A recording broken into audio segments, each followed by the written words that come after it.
I really appreciate you taking the time out and the warm evening to be here. We have some exciting things to share, and I have a lot of people to thank. I think,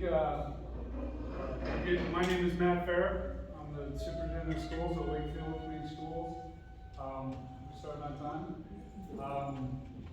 I've been part of Wakefield community for 2 years, and I believe a talk at the stadium might have been the first thing that I had a discussion with the first community member. I think it might have been Megan Weaver, over 2 years ago. And to really look back and see the journey and the obstacles and the things that have happened has really solidified my resolve in seeing this project through.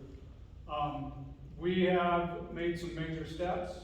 We're a long ways towards realization of this project. We do have some distance to go as well, and we'll talk about that in a little bit as well. But really what we would like to do is to show you the work that has been done in creating the plan that we have. It's one that I personally am very proud of. I think that we have assimilated a great team and really have thought of just about, I think, every aspect of the experience from a fan standpoint, a coach's standpoint, a player standpoint, and then also the community standpoint.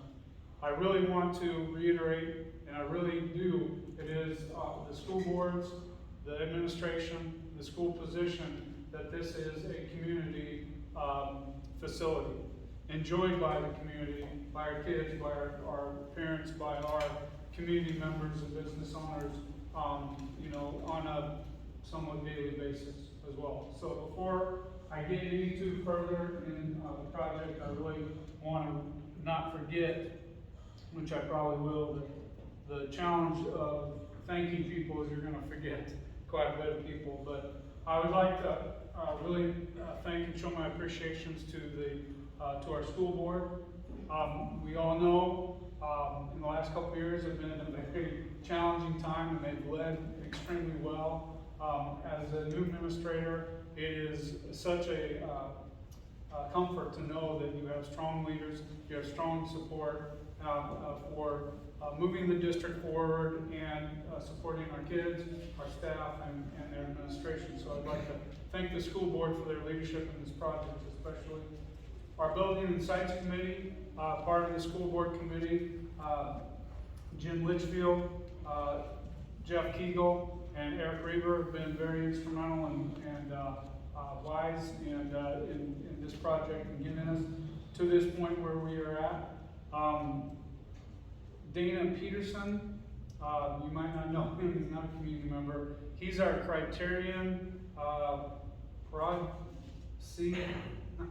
CPD, Criterion Project Developer.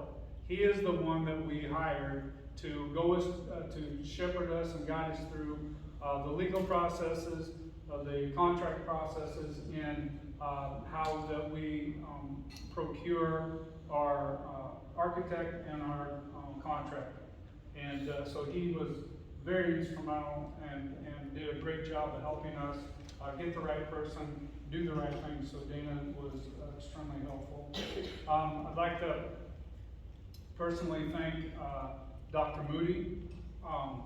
It was one of those things, one of those very serendipitous things when he came with a lot of heritage and a lot of understanding that I didn't have. A lot of you know him, a lot of you were with him or even on school board with him years and years ago when the track project was started. And when he came, it just really seemed a great fit, and he provided me with a lot of wisdom, a lot of knowledge, and a lot of perspective historically, which I think is always important to have an understanding, especially as a new person with some pretty strong and ambitious ideas. I always want to honor those people who have come before, and Mr. Moody Jeff did that. I really appreciate what he did. I'd like to thank Tim and Garrett Beebe. They were on the selection committee for our contractor and architect too. Very helpful in their perspective in hiring who we hired. And we did hire Nemaha Sports Construction, and the owner-operator, Jeff Emanuel, is in the back. So if you have any complicated questions, he will answer those. Okay, and then also our architect who's working with Jeff is Clark and Anderson, and Eric Casper from Clark and Anderson is here to answer the even more difficult questions that you have about the structure. But we'd like to thank them. And then also, I kind of mentioned about heritage and tradition, and it was very evident to me when I first came, actually when I interviewed, that being a Wakefield Trojan, there's a lot of pride and identity into that. And there's a lot of tradition that comes from, I think, a lot of, in this case, a lot of former and current players and coaches that have really built the tradition of competition, of championships, of winning, but also developing young men. And I don't think that we would be here without the tradition, the heritage, the hard work, the identity of what it means to be a Wakefield Trojan. So I always want to thank those kids and those coaches who have built great competitive and structure and what it is to be a Wakefield Trojan. And so we want to really appreciate that. And I do think a last person I'll thank is Megan Weaver. She has been very helpful and instrumental in me developing relationships, developing contacts, and moving this project forward. And because I think it was, I believe in the fall of 2019, really gained some momentum and started. And then we all know March of 2020, things came to it. I thought it was pretty much, pretty much over. It was a big deal, close to that. That things were going to stop with COVID and things, but then some things it just kept going and gained momentum. And we are here now with, without further ado, I'll show you what we have come up with and a little bit of the journey of how we got here as well. You may, back I think in the fall, like my perspective, possibly the fall of 2020, we started a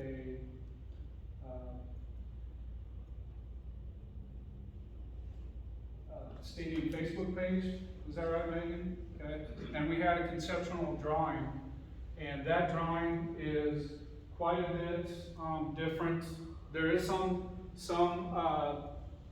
things that are similar, but it's quite a bit different because of cost and efficiencies and different things like that. But we have a vision that to the west of the track, that we would have a raised structure for fans and for the press box, and it fits well with our grade, and I think it works really well with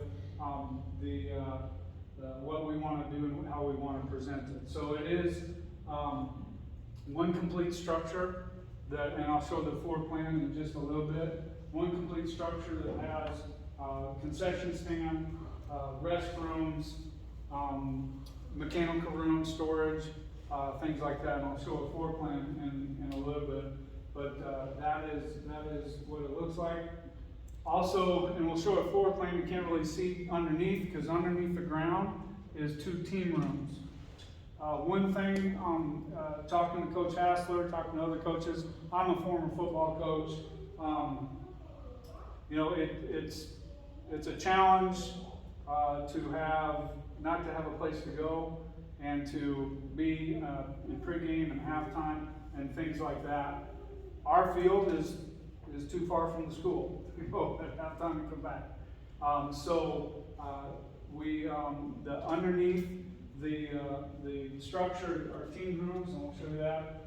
And these entries right here are called vomitories. That's where, it's kind of weird name, but vomitories where the teams will come out as well. Okay, and so that is what we have. A couple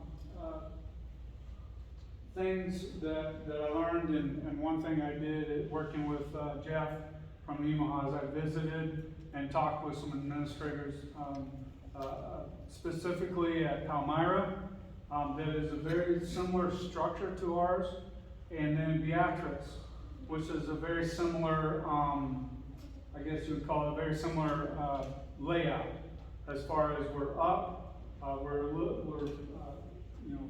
on the other side of the track, and then really took and talked to them about some of the things that they would do differently, some of the things that they thought were very strong about their facilities.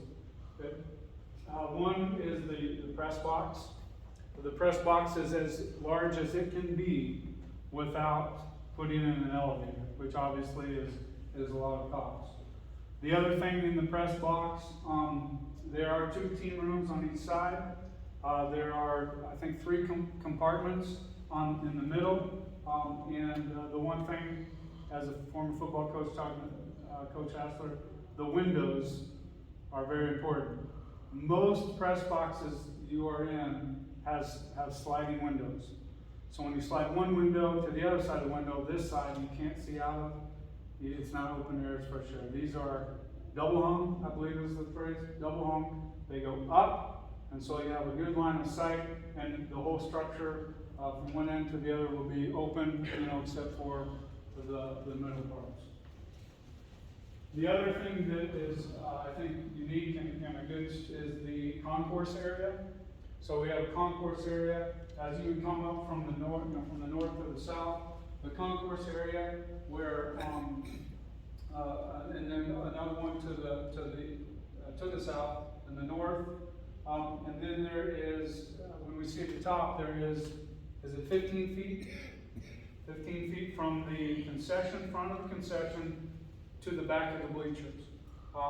Beatrice, the activities director of Beatrice, is a good friend of mine, said that is the place where you have the most action. During the game, before game, after game, said that is something that you have to do. It is where you can, and then what that opened up, because our first drawing had just a concession stand window to the north. And then Beatrice had a concession, they just have a concession to the field side. And then I thought we can do both. And it worked out really well. So you can, as a fan, go to the concession stand, which we want very often, and you can still see the game, hear the game, be involved in the game. Most of the times in concessions, you can't. Then on to the north side, during halftime, things like that, where you have a larger crowd, you can open up, have both windows open up and serve people very well. Okay. So I think it's a great structure for the fans, a great structure for coaches up top, and it has, I believe, just about everything that we kind of thought about what would be a great amenities for the people and experience it. And then I believe the colors and those kind of things, we'll talk about that in a little bit more, is they've done a great job with the design as well. This is kind of a board meeting, but it's more like a presentation and discussion too. So if you have any questions or anything about the design, please just go ahead and raise your hand or shout out. A lot of thought, a lot of meetings, a lot of things went into the structure, and possibly we didn't think of everything, but I know Nemaha and Clark and Anderson they're very experienced in this type of construction project, and they've been really helpful. And the schools we visited have been really helpful too, as well.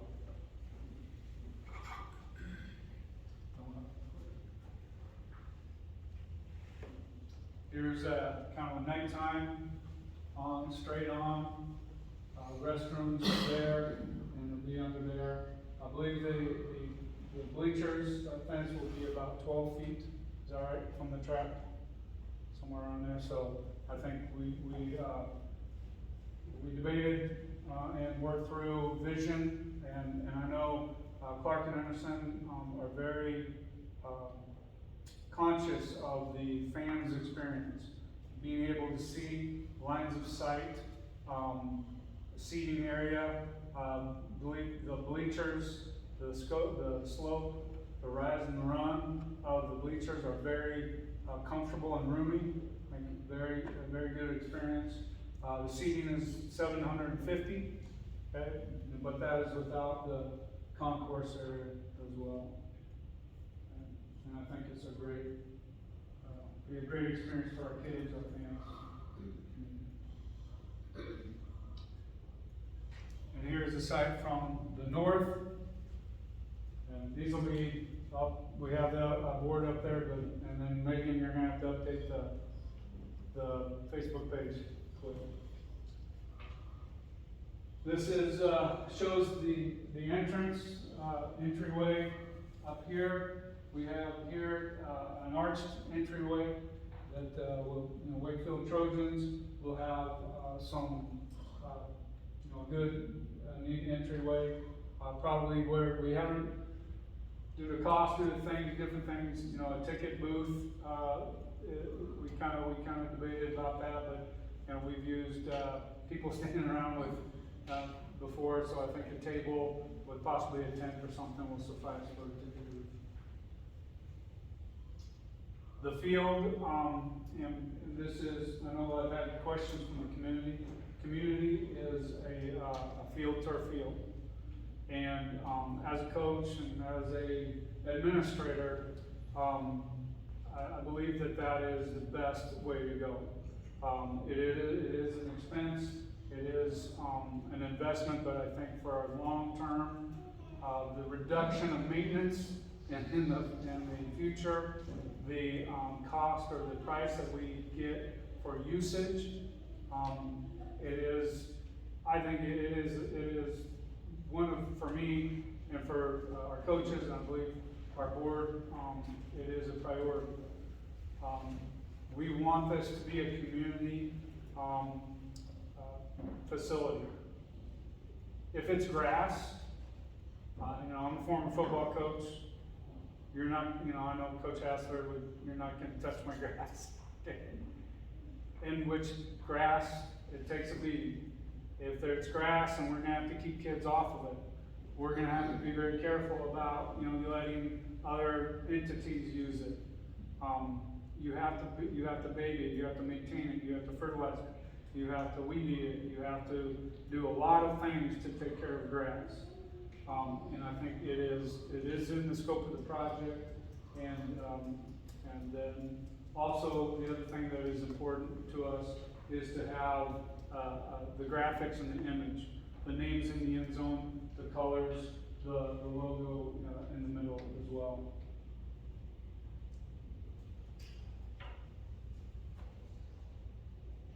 That shows a little bit up top of the of what it would look like, which I think looks really sharp. There's another component to this project, for this shows, that I think is a lot of people have asked, how are we going to get to the field? What kind of parking is in the project? And to the north, we have, I can't remember how many, can you remember, Eric, how many parking spots?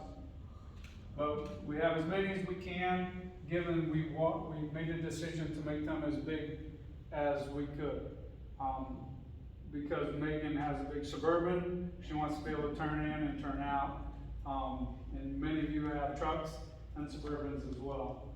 The one thing that I thought was a very a great idea from the architect is at in the west corner here is an inlet, is a turnaround. So if you were coming, and I know we have houses to the north, and we want to be very respectful of their property, of their privacy, of their driveway, of in front of their house. You know, I built a house out in the country because I wanted peace and quiet, and you know, so my dogs could run around.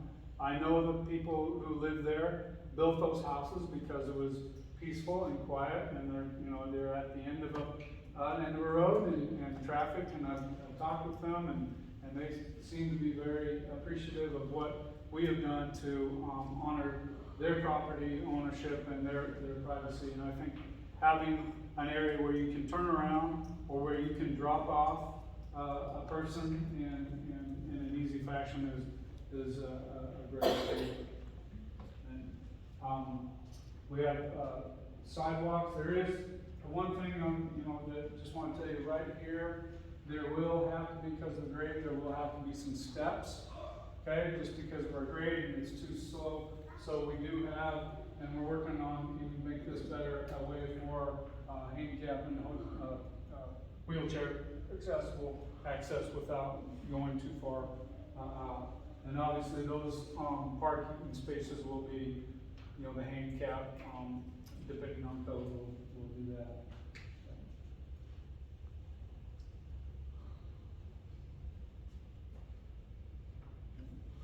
This is the floor plan of the concessionary restrooms, mechanical room.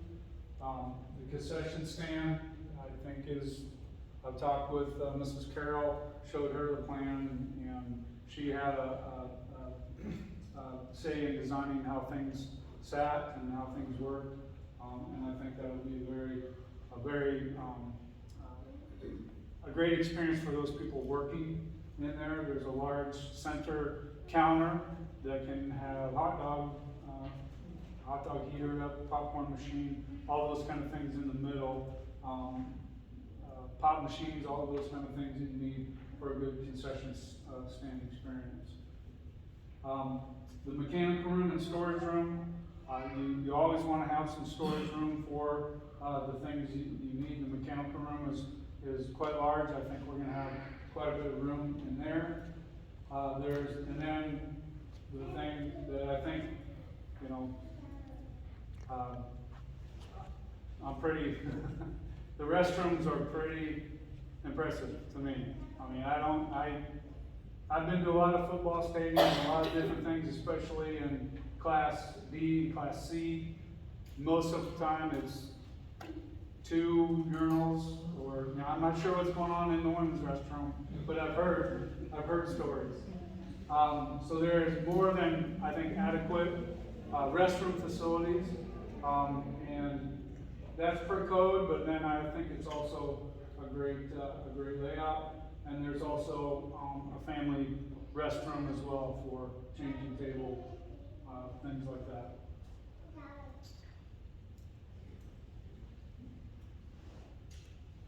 The press box area, again, like I said, as big as it can be. You have to be under 500, or you have to be 500 square feet or under.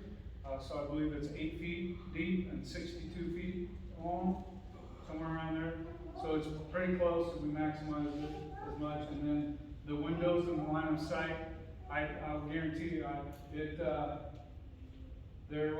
not another high school stadium that has the kind of windows, the kind of experience we have in our press box. Even Beatrice, which is a Class B school, they have great big windows and they slide sideways. So the team rooms down below are 2. These talked to Palmyra about the size of their team rooms, and our team rooms, I believe, are about 150 or so square feet larger than they have. And so I think that would be a great experience for our kids with restroom facilities. And then we also have just the design worked out. We have an official on the school board, so he really wanted that official's room, so he got it. No.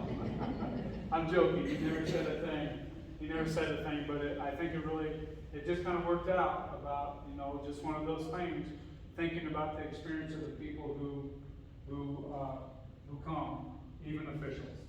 So. Okay. So that is what we have come up with so far.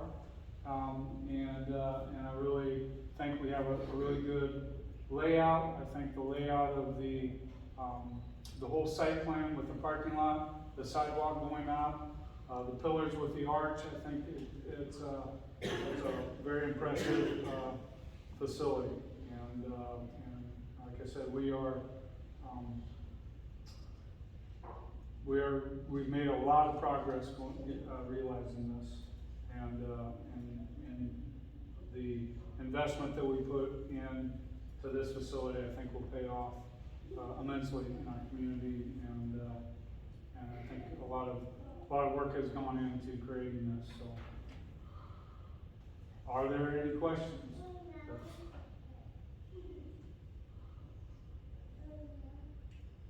Anything we possibly didn't think of or forgot? Is all of the seating on the west side? Yes. There's no seating on the east side? No, yeah, no, Okay. which works out pretty well. I mean, it just, and cost as well. I think it makes for a better, concessions and restroom and all those kind of different things.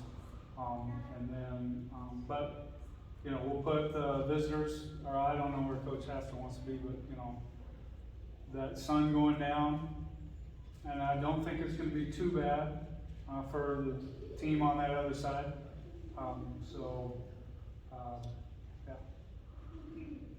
Yeah. Any showers for the officials or the team? Well, no, that's where it gets a lot more expensive. In my experience, it's worked real well to change and shower at the school. We already have ample locker room showers. Then they would come up, so these team rooms would be pregame, halftime, things like that. I must say it, but I might regret it. It may be a storage room for track. We may want to. It'll be a room, but I think it's a great. It is everything's inexpensive, but I think it's a good use of our site plan. The layout's for 100-yard field, right? Yeah. We're playing 80. Mm-hmm. Yeah. 80. Yeah. So you're gonna have different markers. Yep. And so visiting Palmyra was very instrumental in that. And you can have, so we will have 80-yard field with the sidelines for 8-man. That will be, I believe they painted them on, and then they would eventually come on. So that, the thing that at Palmyra, they have portable goalposts, but I think some fields in northeast Nebraska, for extra point, they just move it to that. But the thing they need to have is sidelines extended through your end zone. So, but you can adjust a 100-yard field to 80, but it's pretty hard to go 80 to 100. So we figured we better, and given even recent events, I think the growth is in our future, and so I think that's the way to do it.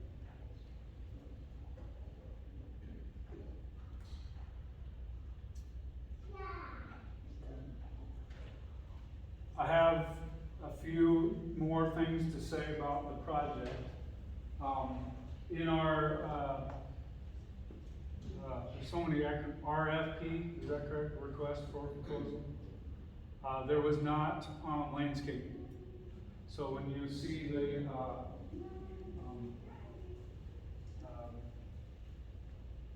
beautiful trees and beautiful things like that, that's an additional cost. And like I said, we have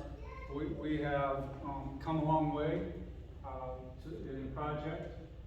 We are ready, I believe, to start to break ground. There's a few things we need to work on there, but we will need a little bit more work. We have cards over here with Megan's help. We have a brick, legacy brick campaign, and, the motivation behind the brick campaign, you know, I'll be honest and transparent, we would love to raise money selling bricks. That is part of the motivation. But also part is for community members, past players, past community members to contribute and to help in this project. And to put their name on it, or to honor a loved one, and to have something that has a little bit more, you know, our ownership and something that adds to the facility. I think it's a beautiful thing, but also to have a walkway, a bench, a brick bench area, something structure like that that has the name of players and families and contributors and things like that. So, yes, we would like to raise money for this, but this is also an opportunity for people to contribute and also to put their name on this facility for forever. The other thing, and I don't want to make promises because I just don't know exactly how it's going to work, but I would love to have a brick for each senior player. You know, a player who graduates who's played 3 years or 4 years, to hand them a brick, you know, their senior, maybe their last home game, and have it placed in the walkway. Because just like a house, you know, there's a lot of people who are building this one, and there's a lot of kids that come, and I'd just love to have that kind of legacy that they could keep. So there is, you can take one. We are selling 4x8 bricks for $100, and you can put all kinds of different stuff on there. We are going to sell 8x8 bricks, but we haven't quite decided how much those are going to be. You can give me your advice if you want to. And I don't believe those are quite on the website yet. So if you want an 8x8 brick, just wait a little bit. It should be a day or so to have that. Okay, so this is a way you can contribute. A way also you can put your name on the stadium as well. The other thing that is exciting to announce, nobody's asked the question that I thought they would ask, so I'm going to ask it. I didn't want anybody to ask, but how is this going to get paid for?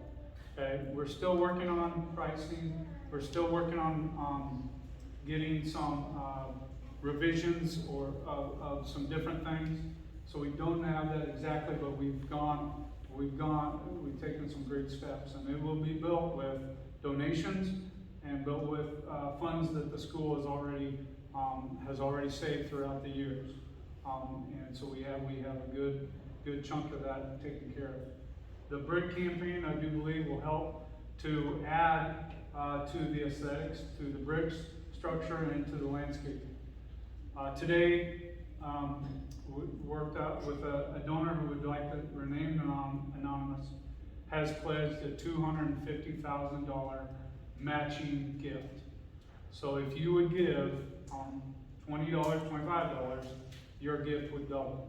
That's up to $250,000. So if we can raise $250,000, that is $500,000 towards this project, which would be a great step towards completing this and getting this done. So I have some work to do. We have some work to do still to continue to get to what we think we need as far as funding. But we have made some great steps towards that. Enough that the board has voted to proceed and to go, and to the next thing will be the final price and the contract with the contractor, and we'll go from there. Okay. So we still need to raise some funds. Okay, but we have enough to get started. Yeah. Would the brick program be a part of the matching funds? Has that been discussed? I don't know. Okay. I don't believe so, because you're buying that brick. It's not I believe it just happened today. So I believe that these are cash gifts, so it would have to be a cash gift. So I'll check, but I don't think that's the intent from that donor. Okay. So, great question. All right. Any other, yeah, On all the pictures, I didn't see a flagpole, but I assume there'll be a flagpole. see, that's why, yeah. When I became superintendent, I asked, might have been Rex, maybe he said, what's something I could do that would really, kind of solidify me and have, get people to like me. And I think he said cut about 3 feet off of the flagpole, the state flagpole. And I thought, well, maybe I'll just dig that one up and move it to but absolutely, yes, that's, Eric, make sure we get that on. Yeah. So I would imagine, the one thing we don't see is the scoreboard. The scoreboard would be in the, would that be the southeast corner? And probably right there would be, by the scoreboard would be a flagpole. So, absolutely. Great, that's why we have these meetings, to make sure. That would not have been good. First game, national anthem, we're looking around, where's the flag? No. So, thanks for saving my job. All right. Well, if you have any comments or questions or anything you want to email me those.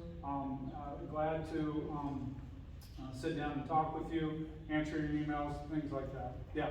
Jim, we have a very good PA system so you can hear. Absolutely. Yeah. That is. It's done. Yeah. The scoreboard and the PA system are that's we've already. Yeah. Absolutely. Is there a separate name? Is it like Trojan Stadium, Trojan Field, or is there other something? We haven't quite, we haven't quite figured that out. I mean, Bradley Hagman Field, we'll put that on there if you come up with the right, everybody has their price. Mine's not real high.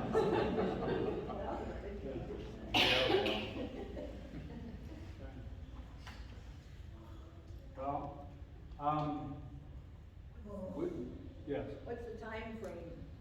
I mean, do you have a start and a Yeah. date? idea? I would like to, we got some a little bit of work to do, to work out a final number in a contract. I'd like to break ground late August, early September. And then the first game, we're in the second year of our schedule cycle, so we don't know exactly the date of the first home game for the 2022 season, but that's when we want the keys. So I would say a year from now is when we would want to be turned over the keys. Great question. Yeah. How else can people help? Can they donate their time, their resource, if Yeah. they have a plumbing company, is that something that they can help with? Jeff, do you wanna maybe, because I know you've gotten bids and different things from plumbers, contractors, masons, you kind of done, but we don't have. Absolutely. I mean, we'd love to have, local involvement as much as we can have. I think we're at the point now, we got a little work to do on the MEP side of it. But we can share those documents and, have anybody who wants to take a look at it, and provide questions on it, absolutely. So if there's any names you wanna share, I'd be more than happy to share with the folks the documents we have thus far, and then the final documents that will be there. So that'd be great. Appreciate that. So if someone, contractor, someone contact me, or I couldn't quite hear you. If you have any names to share, we'd love to have those, so just provide those to me. Okay. And then I can reach out to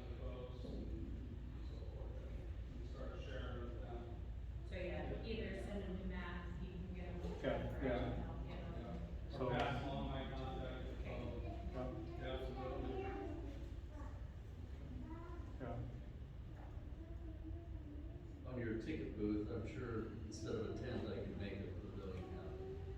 So what's that? Instead of just a tent for Yeah. tickets, I could make a pavilion of some. Okay, out of it, so. All right. No charge then. okay. Thank you, that's awesome. Yeah. Okay, there will be, we'll keep some, we'll have some boards up, over here if you wanna look at that after the meeting. There's two other things that I'd like to briefly discuss. They are important, but, I don't wanna take too much more of your time.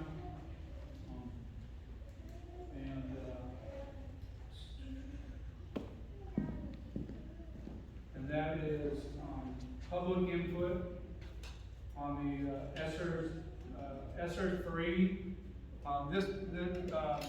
So, right after, President Biden was inaugurated, I think pretty close, Congress passed a $1.9 trillion American Rescue Plan.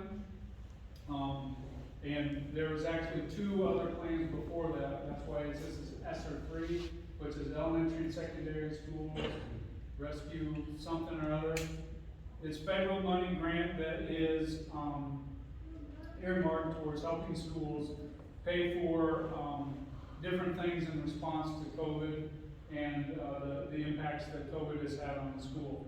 One of the stipulations, to be reimbursed for the money, one is that it has to be related to COVID, COVID needs. So we just can't, do a roof or do, a football stadium, but, and to be transparent, it has paid for and will pay for quite a bit, that will help us, spend it in other areas, So if you can spend it in things like, and some of the impact what we've gotten is, one thing is, COVID and air filtration systems. So we will structure and revamp our HVAC system in the high school. Okay, I know we did the elementary activity center, and if you've ever been to the Wakefield, there's a big chiller, they call it, that is working at about 25–30% of its capacity. Well, we obviously want to use it, so we are working on expanding that, but then also, making our airflow better. And I think that will be somewhere in around $200,000.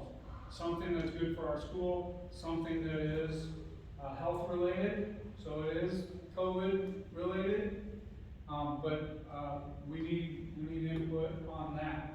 Okay, we did send out and post a survey on our Facebook page. We did get 73 responses, which is actually pretty good compared to some other districts that I've heard of, and so, but also in the last question, we did have 4 people respond to be on a committee that will look at how we spend that money.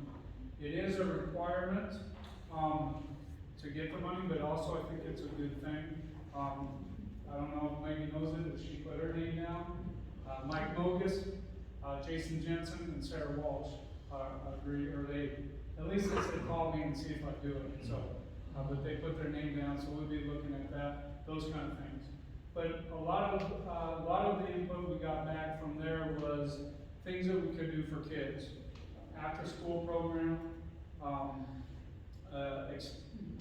the extended the school year did not go well, even from parents. But those kind of things that we can help our kids. To put money into, which we've already done, into our mental health and social and mental health program. We have a full-time, I think, as far as I know, the only school our size that has a full-time mental health counselor on site 5 days a week, which has been a great benefit. That will help. And then also, one of the stipulations is 20% of our allotment goes towards learning loss.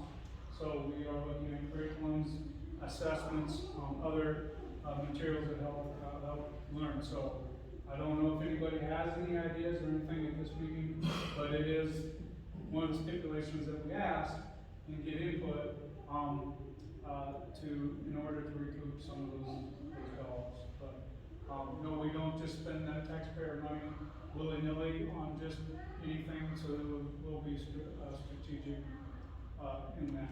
And so we did get some good responses. So, anything real quick, any ideas you may have? Our ESSER's $3 is about $750,000. We have 3 years, to, use those allocations. One of the things, when you use federal money on, capital projects like HVAC system, there's some stipulations that we have to follow. As far as getting bids, advertising, this guy named Davis and Bacon Act, which means make sure we pay the people who work a fair wage, those kind of things, so we gotta make sure we follow these things as well.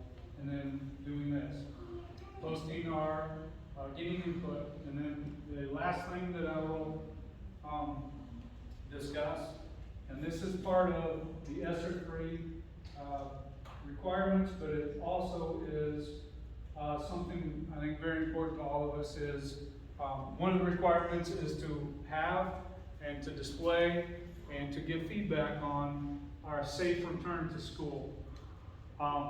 Which we all know in the last 24 hours, I've gotten a few phone calls and a few staff members that are a little nervous about what we are gonna have to do, what we're going to do, okay?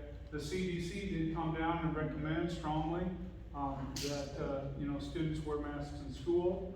So, but essentially, then our governor was pretty quick to respond that we're not going to do that. Okay, and I honestly feel like I'm a little bit in the middle. So what we are going to do, we did draft a plan that we will post, but I'm going to work with some of our local health professionals, Ross Hanson, our school nurse, Angie Borg, our Wakefield Association President, Kathy Hoffer, and my administration, myself, Jared Wolf and Angie Zock, to work on our return to school plan, and we have a meeting slated for next Wednesday. Okay. Some of the principles are, and it comes from the governor, is he expects us to be in school, and so do I. And I believe, not to speak for the board, but I think we're pretty confident we want to be in school full time.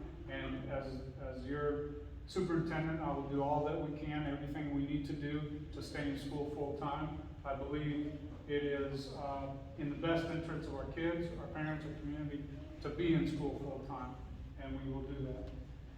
We will not be mandating masks unless we are absolutely told to do so, or we really feel compelled that that is the best thing to do. But right now, we're going to go into the school year without a mask mandate. The other thing is vaccines. We do encourage our staff, our adults to get vaccinated, but we will not require it. We will not monitor it, but we will. Part of the ESSER thing is to make information on vaccines available to our staff, to our parents, to possibly even have a vaccination site at school if that's something that we want to do. Then the third thing, which is probably the most challenging from an administrative standpoint, is to monitor our transmission case rate, okay? And the CDC provides a transmission case rate grade or color, back to the green, yellow, orange, and red again, for each county, okay? Right now, Wayne County is in green, Dixon County is in red. So that puts the administration, the board, in the decision making. Right now, looking at other factors like hospitalization rates, I don't believe that masking is appropriate right now. But if things would change, then you would be informed of when, why, and what we're going to do, okay? But I don't believe, personally, and that's one thing I'm convening a group that masks are a good thing for kids, okay? Given a lot of other things. But if I listen to more wiser people, we will do that, but that's not what we want to do. Our regional health department has changed their reporting. Now they just report by region. So our local health department does not report by county any longer. So right now, in our region, in the last period ending the 24th, there were 22 positive cases, okay? So that transmission rate is in the high range, okay? I think you read the CDC and sometime, okay? But just know, our motivation is to have our kids in school, have a safe and clean environment, do all we can to keep our kids safe in school. Same with our staff. We will do all that we can do to do that. And then we're also bringing in, it's not just the administration, but it'll be the administration board, community members, health professionals that will help us make decisions going forward. Any questions or comments on that? And we will be posting on our website the plan one. Right now, we just have a draft that's available. We will be working on that before school starts. But if things stay the way they are right now, you know, we will do the things we can do, but there won't be masks. I don't ever see a vaccine mandate, but we will stay in close contact with our area and what's going on. Okay? All right. Going back to the ESSER's money, I don't know if there's any way to enhance the, like, distance learning if a child is sick, maybe not sick enough that he, you know, really, really sick, but like if some of the core classes could be broadcast, if a camera could be running while the teacher's lecturing, so they don't miss out on so much if they do have to miss, because, you know, if they got a slight fever now, they're gonna be encouraged to stay home or things like that. And I don't know if there's some way we can enhance what we're doing so when they do miss, I mean, I don't wanna encourage the kids to stay home because, well, I can just sit in the easy chair and watch it, but, you know, if they do miss, if there's better ways to maybe catch up or not miss as much content, I don't know. Yeah. Well, I do know from my experience, you know, and the strides that our staff has taken in technology has been leaps and bounds.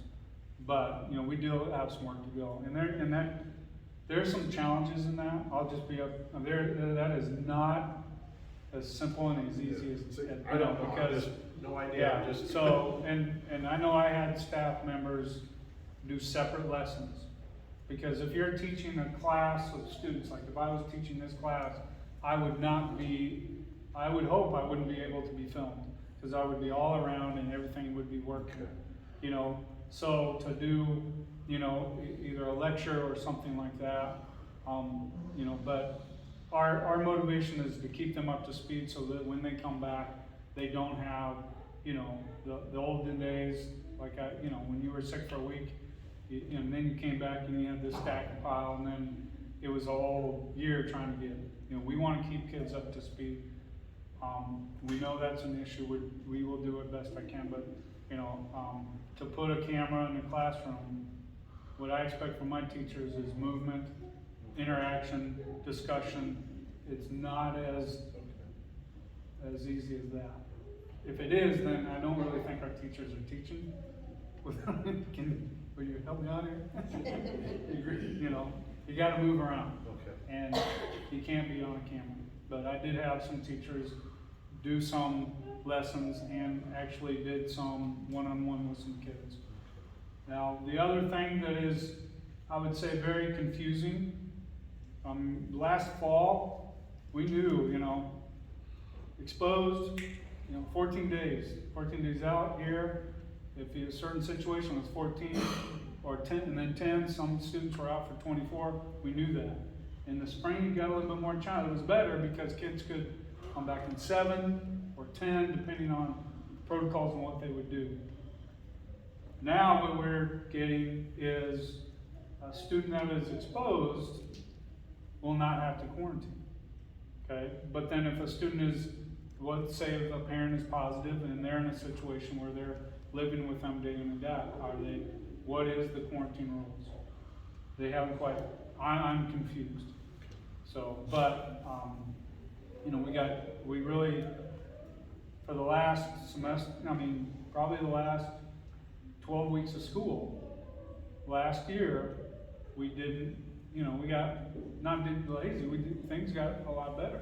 We didn't have as positive cases. Now with the Delta variant coming, that seems to be more contagious, I think we're gonna be back, but they haven't really solidified their guidance as quarantines, for quarantine process. Yeah. So speaking of confusion, you said the health department was doing it, not by county anymore? Yeah. The Wayne was green and Dixon was red? So the CDC, the national, if you get on the CDC website, you can go county by county. If you do the transmission rate map, you go county by county. Yeah, exactly. I know exactly what you're saying. But if you go to the Northeast Nebraska Department of Health website, all they're going to do is give you Dixon, Wayne, Thurston, Cedar, our district. They're just going to give you one number. Where all the way, actually they changed that on the 27th. So it was a day yesterday. Yes. So now. So Yeah. which one will you use then? Both. It concerns me that Dixon is in red, but then when I look at the region and, what that tells me is that a lot of the new cases are in Dixon for the previous week, for the 24, those numbers are for the 24. So, I take it very seriously that our county right now for CDC is in red. And, what are the things that and then take my personal preference out of it, listen to, so we'll put it all on Ross. Make sure you very quick. Yeah, I had the same question. So the whole thing. So it makes it hard.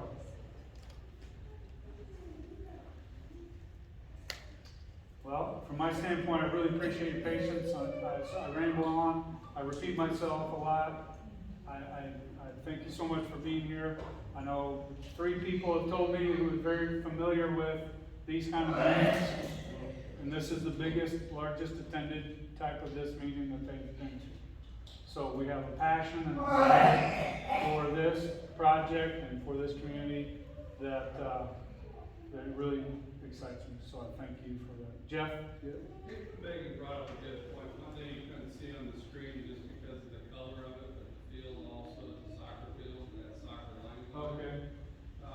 So just to go a little further on that, the real nice thing about this type of facility or that type of field is it's not just a football field. We're used 7 times a year. Your use rate, when you really start looking at your cost per use, it goes way down because now you're using the band, you're using it for PE. It's not just the football team using this track, it's using the infield. Heck, I've seen a lot of schools, they do early baseball on it. They go out and they can, just throw the ball around, because it melts snow faster, so you can be out there. You just want to use it. All the students, not just the football team, so, it really becomes the whole school can use it that way, because a few players 5 times a year. I don't know if people in the town realize that we would go grass, like you said, we can't touch that, so we have to come up with another 100 yards somewhere else to maintain grass on practice field. So not only are we maintaining that surface, we'd be maintaining practice field as well, where this is our practice center service. Well, I assume youth football can use it too. Yeah. Yeah, rec soccer, and the other thing, talking to the AD at Palmyra, they had some sunflower seeds on it one weekend and then they closed it to the community. I'm like, I get that, I don't want sunflower seeds on it, and there'll be a sign, I really don't want gum on it, but that's not something that's gonna cause me to, you know, lock the doors. That this is, you know, something that I think can be, a real sign of the, you know, where the community's going and then to be used a lot. So, and for all kinds of different purposes, so.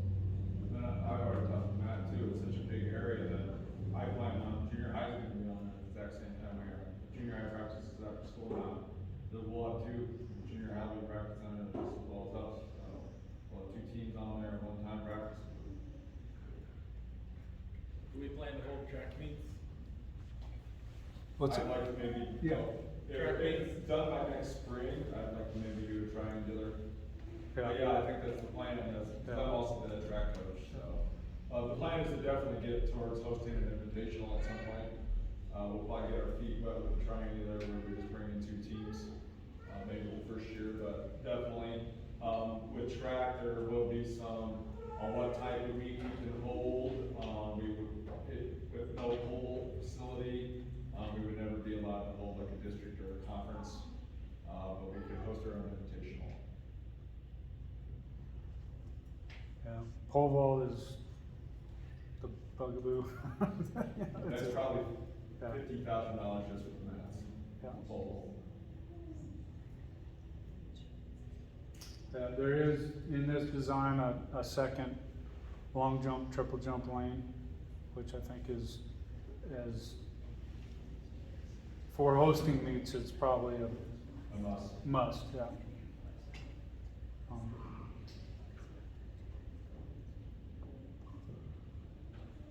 Are we ready to adjourn? There's a little bit questions, I guess, we are, yeah. Go ahead. In fall, we're gonna start some strategic planning, and so we're probably gonna continue this community engagement, so I hope that we'll have this kind of turnout on a more consistent basis for the school and the school board and the administration gets the opportunity to work closely with the community to build, or sort of rebuild the identity of the school, especially as we're growing. I expect that this will just be the first iteration. Thank you for coming. And, August 16th, staff shows up. August 19th, kids show up. August 16th is meet and greet at 5 o'clock. So if you have kids, obviously you really should be there. If you don't have kids, you're still invited. There's been a lot of work being done on the school and school building. We painted the gym, just about everything except the floor and the bleachers. We painted the walls, painted the ceiling. The brown beams that were in there are now white. There's new lighting, new banners. I think it looks really, really sharp. So there's been quite a bit, a pretty big facelift on the school. And so, you know, even when we do a project like this, we want to make sure that we are maintaining the building that we have. So we are working on the roof to make sure the roof long-term is taken care of. Our gym, I think, is going to be something you're really going to be excited about. The lights and the paint really made it bright. So hopefully they can see that hoop a little bit better, you know, so that 3-point percentage will go up because it's not so dark in there. So please, come by school. What you saying there, we didn't shoot it? Well, you know, I mean, how could they see? It was so dark, and now it's bright. But so it's got to get better. But no, we had some good players, couple. They're all right. But please come by school, come to events, concerts, games. We really want the community to be involved and to be present in the school. And really looking forward to this project and a lot of other things coming in the future. So I'm done. Thank you very much, Mel. And thank you everybody for coming. Really appreciate you all being here and taking part. With that, I need a motion to adjourn. So moved. Jeff, would you please call? Carl? Yes. Medina? Yes. Eagle? Yes. Litchfield? Yes. Ludlow? Yes. Weaver? Yes. Thank you.